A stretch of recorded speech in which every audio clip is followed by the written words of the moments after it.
Welcome to In the Loop, a New England Temperature Solutions podcast.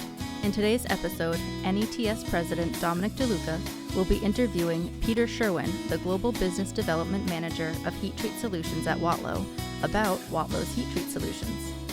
Peter has been working alongside NETS since 2008 with Watlow, Eurotherm, and Schneider Electric. Without further ado, here's Dom and Peter helping you get in the loop.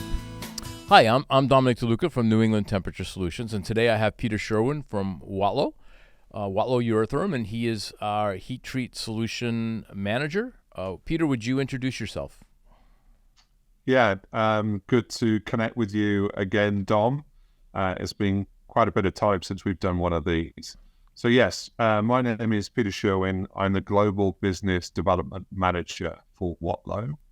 Have been in this role sort of prior to Watlow a year ago when we were acquired by Watlow from Schneider Electric. At Eurotherm, I've been in this position for the last 6 years, and with Eurotherm for 15 years. Okay, and did you come from a heat treat background?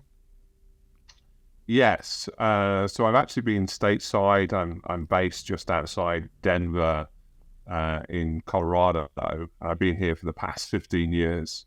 But prior to that, I ran heat treat facilities in India. And before that, for the majority of my time, I was in the UK, born and brought up in the UK, and ran both captive and commercial heat treat businesses over there. So you have a lot of experience in running heat treat as well as providing solutions. And how about a family?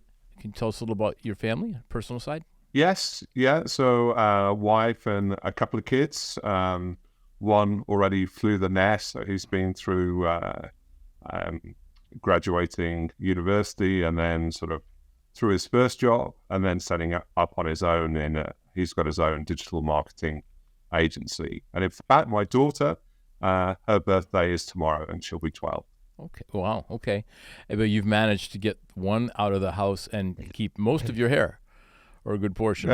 It's some of it's gone, and certainly it's a bit grayer than when we first met. And you have a teenage girl, so it's all just you might as well just do it. I just shave it off because it's getting there. So, okay. So it's funny you say that. You were I think it was in this office in the other side 12 years ago. I think we did our first video and you were in it. It was on the NanoDAC. We were introducing the NanoDAC, and were you here when we went to dinner? Came back and thought the light caught on fire. Was that the video? The light had fallen. No, I think that was Troy. Okay, somebody else. But right? I did hear about that. Yes, we almost had a fire on one of our videos, but so we go way back, and so today we're going to talk about heat treat solutions. And could we start with Eurotherm Watlow has the same philosophy as us, as we hang around a temperature control loop. Could you walk us through what's in that loop for Watlow Eurotherm? The parts that you Yes. So from a heat treat perspective, right. and actually at Watlow, we can combine it across a number of different pieces of equipment. So we call it CFO, so chambers, furnaces, and ovens. And in each of those chambers, you have a sensor that's sensing the temperature. That is then connected back to some kind of temperature controller, usually a PID device, which then connects with some kind of power controller, and that then connects back to the heater, and the heater is turned on and off depending on whether you're at temperature or not. So you've got all of those different components, and usually along with that, to meet certain regulations, you have some kind of data management solution in there. So Watlow has the thermocouples. Yep. Right, and then Eurotherm Watlow have the controller. And we do. Eurotherm Watlow has the SCRs. And then the data management is in the heat treat. Is it as much Watlow in the heat treat, or is it more Eurotherm? So having come together over the past, we've got some overlapping devices and some differences there. So we're going through the portfolio and sort of harmonizing certain products. and we've got quite an extensive roadmap going out, developing new products. So you'll see some really good stuff coming out next year and beyond. Okay, yeah, we'd heard some news about one of the Watlow recorders sharing the same database as the Eurotherm, which will really help from a sales point of view. So that's great. Yeah, that's in development at the moment. It's been proved that we can do that. So hoping for something to come out early next year on that. Yeah, that'll help because there's some advantages to both controllers that are unique, and it would be nice to use whatever the strongest one is on the application. Yeah, I'm sure we'll probably get into this, Dom, about operators and workforce and productivity, but certainly having a quarter-DIN controller that's a touch screen is something that we've wanted for a long time on the NanoDAC, and now with the F4T from Watlow, we have that possibility. Right. Yeah, the F4T is a very nice product. So I've seen and heard you talk about this thing called ATS, and could you give us an overview of what that is?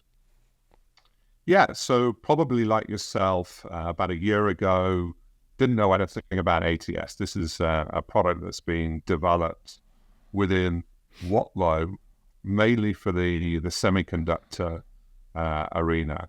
And ATS stands for Adaptive Thermal System. And it's looking at, like we mentioned, all those different components that we've got within a furnace and a control panel. You've got the heater, you've got the sensor, temperature controller, and a power switch. Well, I think the simplest way to describe this is you take advantage of the heater being also a sensor. So you can kind of combine those two operations in one. And rather than have a separate PID controller and power controller, you've got a single energy controller. So it really reduces the number of parts down, simplifies the setup, and ultimately, and this is what's been borne out with the semiconductor activity, is you strive for better temperature uniformity. Okay. And is it pretty much used in conjunction with a Watlow heater, or can it be a generic, another type of heater? Yeah, so it depends on the type of heater at the moment, because really how you're picking up the temperature side of things is based on the resistance of the heater. So if you've got resistance changing over temperature, then you can pick up those differences. So it doesn't have to be just suited to all the Watlow heaters that we provide, but it can be used in different type of applications. So I see this going on to graphite elements, silicon carbide, etc. And so the resistance, I didn't realize that. So are you picking the resistance up through the power controller and feeding it back into the temperature controller, or how are you doing that? So the power controller and the temperature controller is a combined controller all in one. That information is coming back into that unit. Got it. And then being analyzed. Okay. Very good.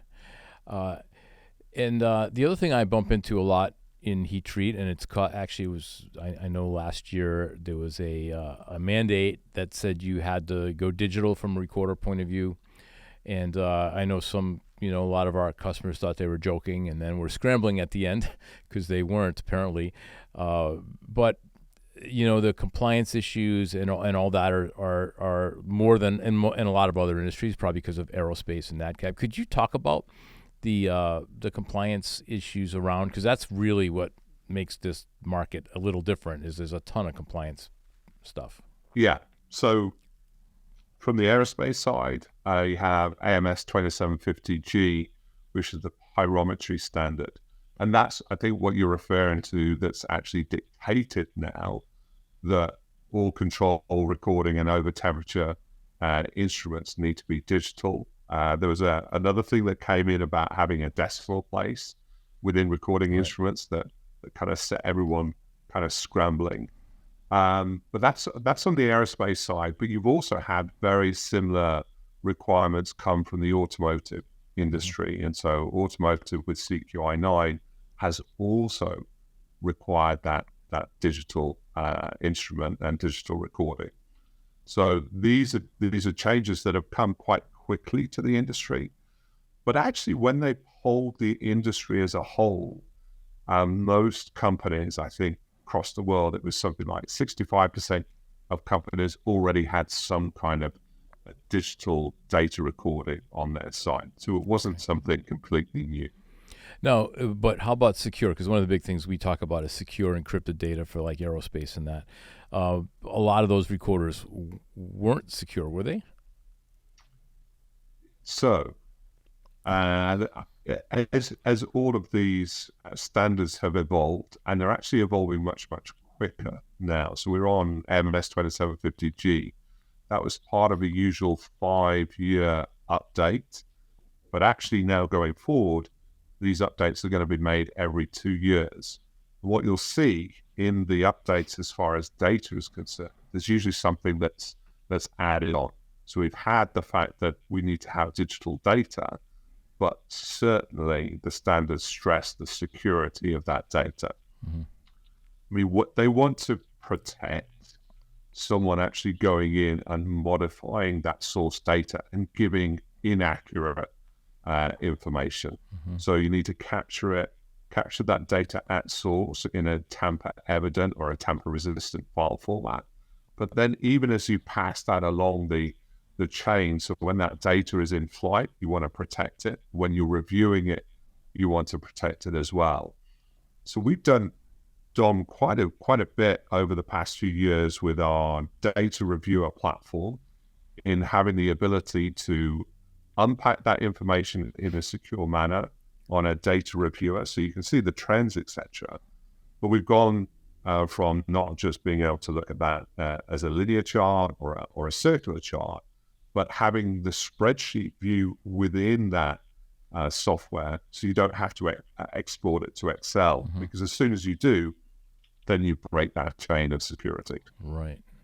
Yeah. I when I first started selling the digital, probably we had the 6000 prior to the NanoDAC, but I remember going into some of these places and then we're never going to have digital. It's got to be paper. It's got to be paper. And I'd laugh because I'd go into like a heat treat place and there'd be one of these roll charts, which was our competition had the roll chart, and this thing would be like all the way down the hallway, trying to find that point, and it'd be footprints all over it. And I was telling that to somebody recently, and they told me a funny story where one of their customers wanted a printout of that roll chart, and this was probably the most ingenious thing I'd ever heard. This is the guy.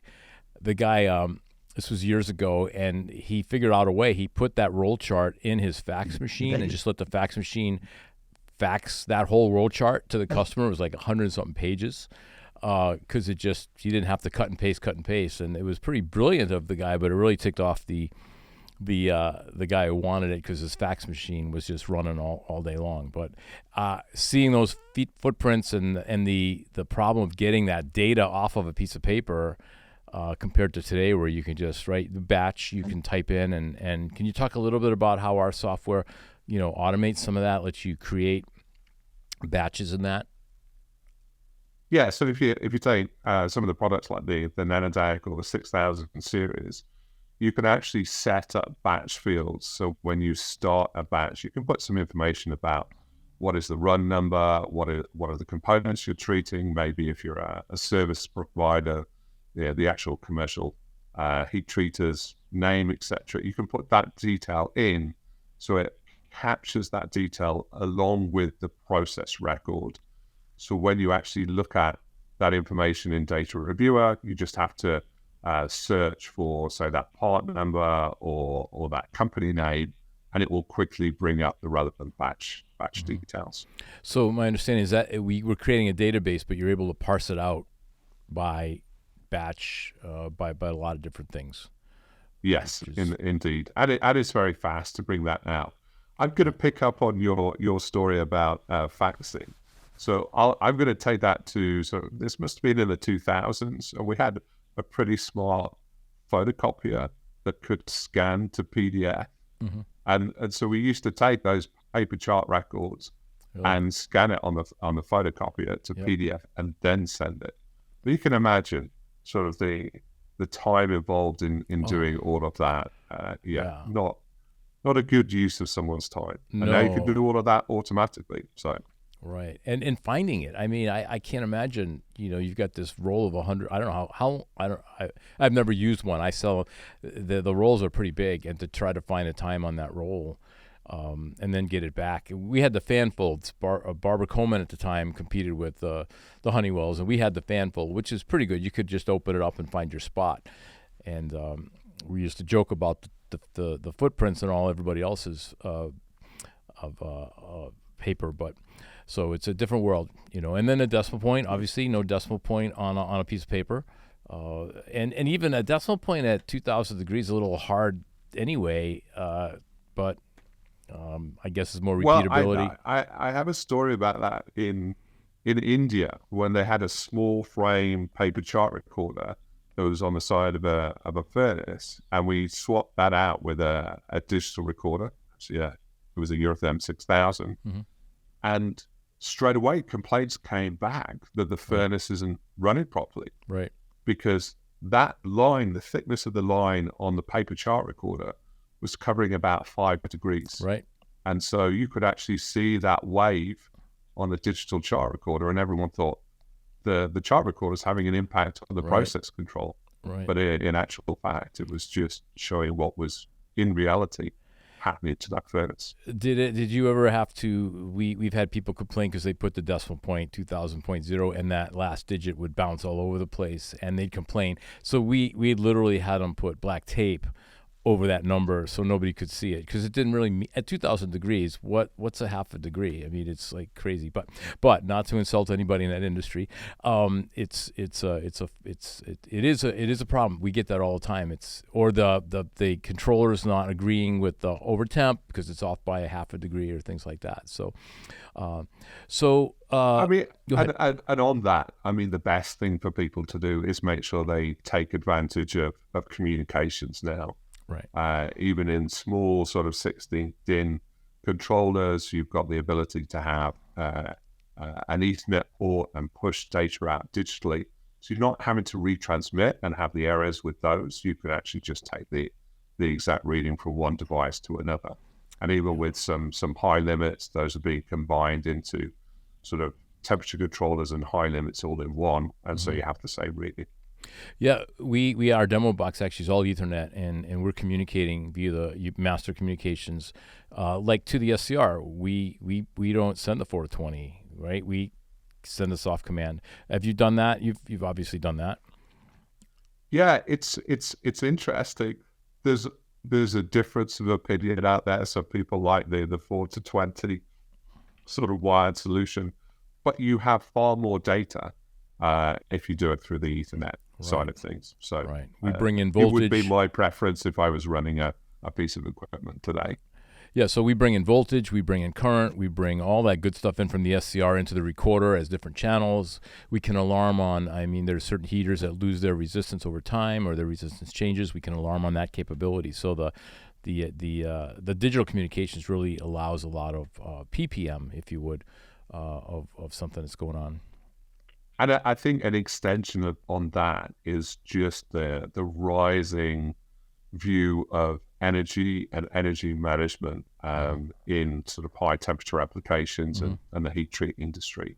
So I think as we go further and further into the future, there's going to be more requirement not just to capture data on the process itself, but also capture data around energy. Okay. Can you talk a little bit more about that, or what that even looks like, or how you could capture that? What? Yeah, so you can either use sort of independent energy meters. When we were part of Schneider Electric, we had quite a share of a different type of meters that we can use. But you and I know sort of in modern day SCR solutions, they have their own inbuilt energy metering solutions. So you can pull that information into your database, into your historian, and actually track that data and energy use over time for kind of a couple of reasons. One is to sort of look at if you're suddenly starting to use more energy, then you know that there's something happening with the furnace. As furnaces operate, they start to degrade over time. Insulation sort of starts failing, and you'll get more energy being required to run the process. So that's on one side of it, on the maintenance side, and kind of getting to some predictive maintenance, which we're sort of testing at the moment with some I4O technology. But on the other side, it's for compliance with sort of laws and legal requirements going into the future.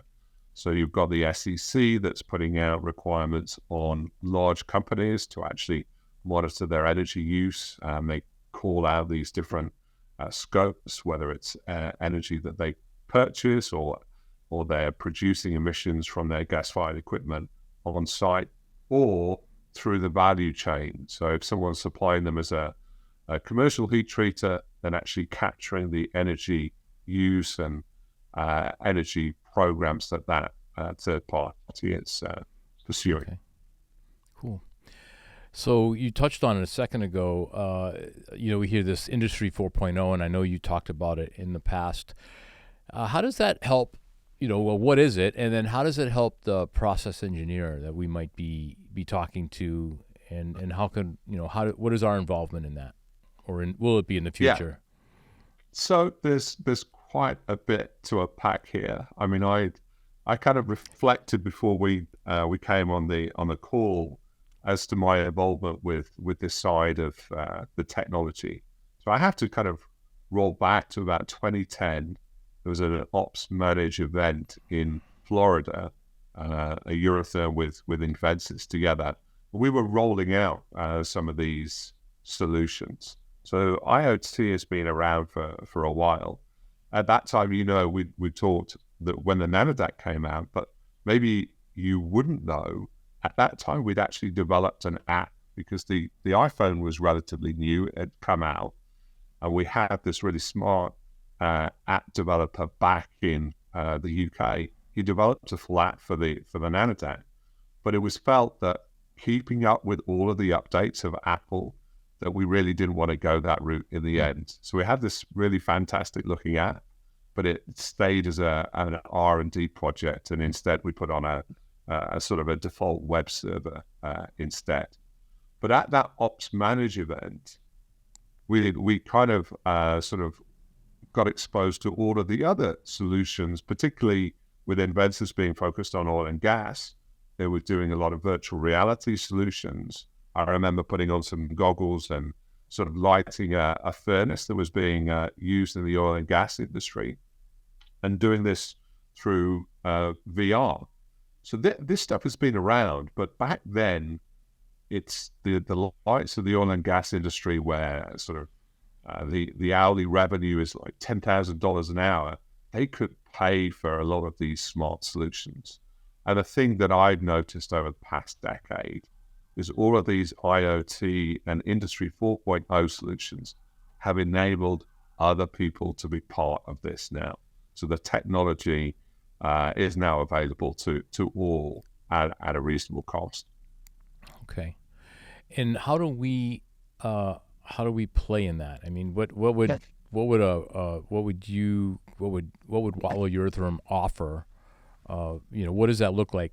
And what would we go and tell a process engineer we have in our bag of tricks to help him with that? Yeah.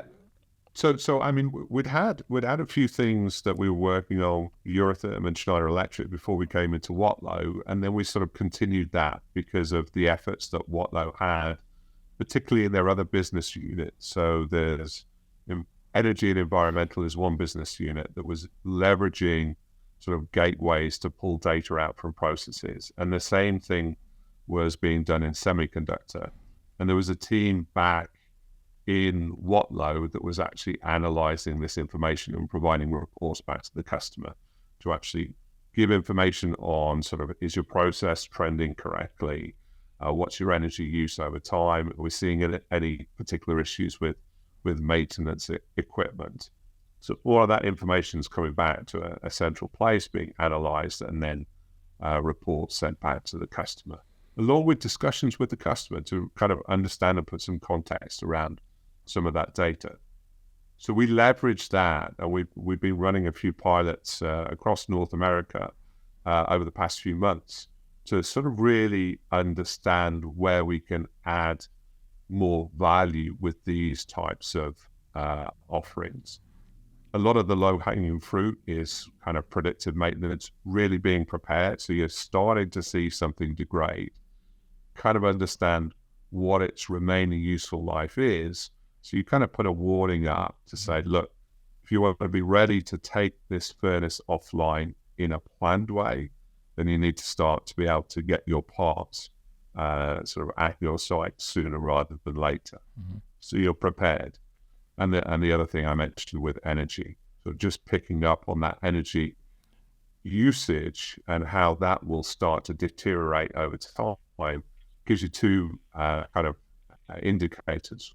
One gives an indicator towards maintenance of the equipment, but the other is you want to bounce back to that sort of performance level that you were running at prior to something happening in the furnace. Otherwise, you're just it's just costing you money. All right. So last question I have for you is more like an elevator speech. Why should a heat treater let us in to help him? Yeah, I think with partners like yourself, Dom, and sort of what we've now got with Watlow and Eurotherm combined, we've got the most comprehensive solution out there to sort of a heat treat, oven, furnace, a chamber, where we can tackle not only sort of the heating element, but the sensor, as well as the whole control stack.